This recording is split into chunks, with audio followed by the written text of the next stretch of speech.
Hello, I'm Cole and today I'm going to make a chopping board, and I am using this piece of ash that I got from eBay. It was so well packaged, it took longer than it should to get out the cardboard, but once it was, I give it the once over and I thought, that looks nice, and it cost £9, I think it was £5 and £4 delivery. I've never bought wood off eBay, so this was a bit of an experiment. Now, I did measure it and it was 442mm long by 184mm wide, and it had a thickness of 32mm.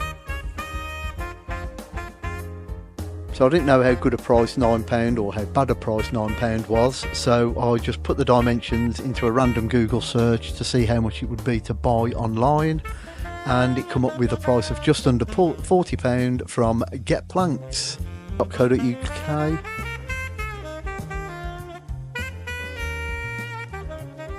Anyway, it was a chilly one in the workshop, about 2 degrees.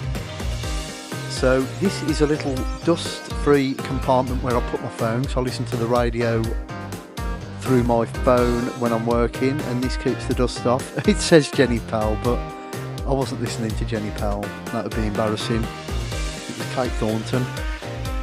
Now, I am trying to get this piece of oak, which is precariously at the bottom, hoping that all the rest of the wood doesn't fall on me bonds.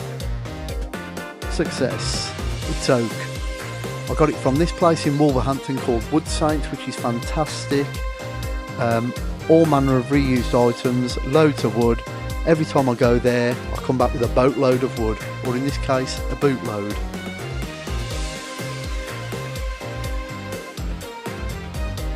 Now, I wanted to make a chopping board similar to the one I've made before, but all I've got so far was this piece of ash and this piece of oak, which are similarly coloured, and I wanted to add some mahogany like this one that I'd done previously, and I knew somewhere in this humble little workshop hid the perfect piece.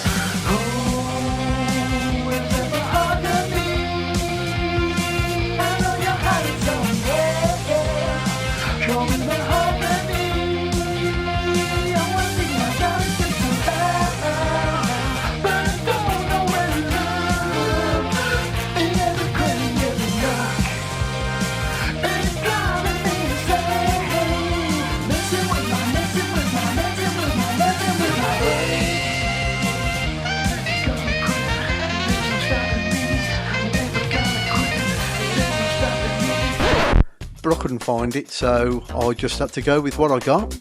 First of all, I cut down the oak into roughly half to bring it in line with the ash, and that's what I was looking at. But the oak wasn't totally square, so I used this tapering jig that I made in my last video. Check it out, guys, and put a straight edge on the oak. And I also sent it down to get it to a similar height to the ash. It would all be going through the thicknesser, so it didn't really matter, but here I am doing that. I also took the sides off the ash here, and then I cut it down into 3 equal pieces. I didn't know if there'd be enough variation in colour, with these being quite light, but I couldn't find that in mahogany, so it is what it is.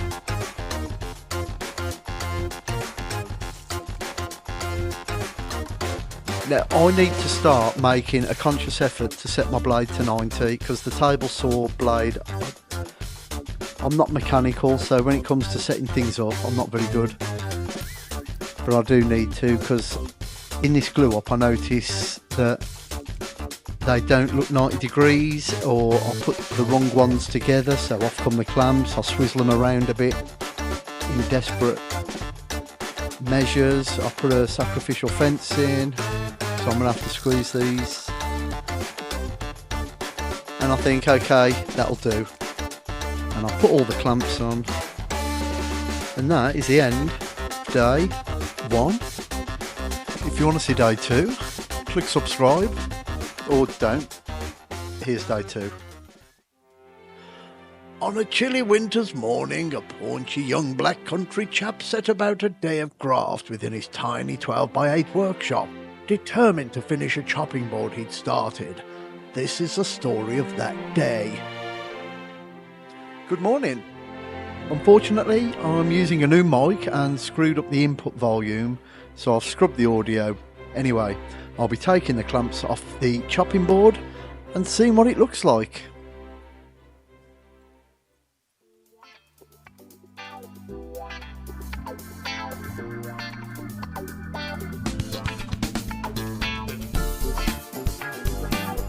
Now I needed to go and get a chisel to remove the sacrificial strip.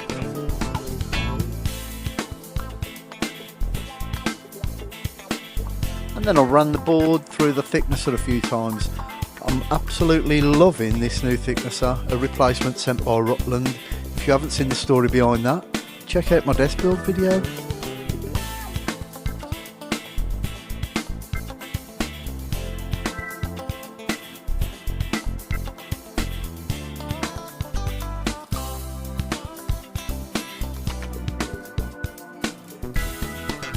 Nice. Quick pit stop. 2 cuts. I've never ever sliced through my hand or any other part of the body with dry glue. Crazy. One of the joys of having a heart attack and subsequently a stent fitted is that you're on anti-platelet medicine for life. So great news for woodworkers. I will sort the audio quality out for the next video. Anyway, here I am. I've squared off the ends on the mitre saw and I've chamfered the last 2 chopping boards. So this time I went for a round over. Variety is the spice of life. Let's mix it up. I also put a slight round over on the underside.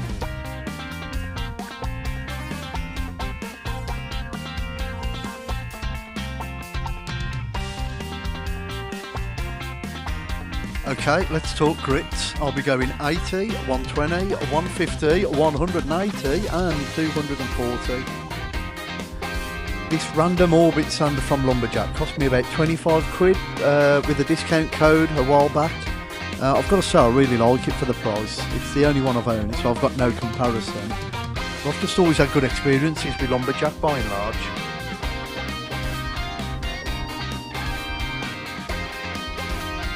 Now I'm new to branding irons, as it shows, and I don't give this enough oomph to start with.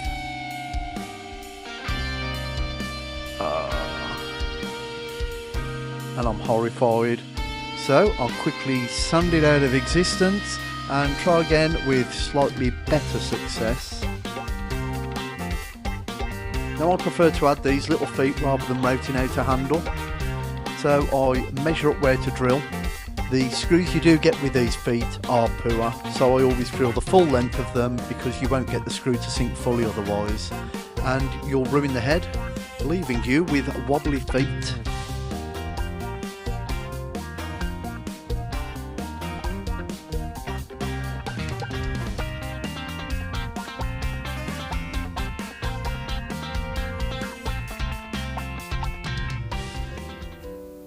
Now it's time for the finish. Regular butcher's block mineral oil. So as I excitedly put on these gloves like it's my first day working in customs, I pour on some of that lovely sweet oil.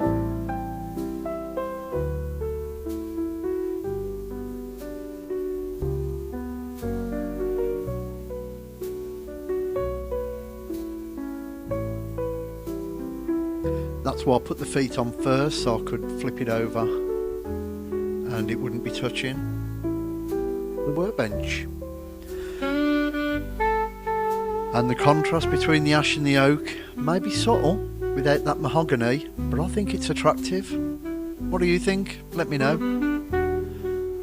Thanks for watching.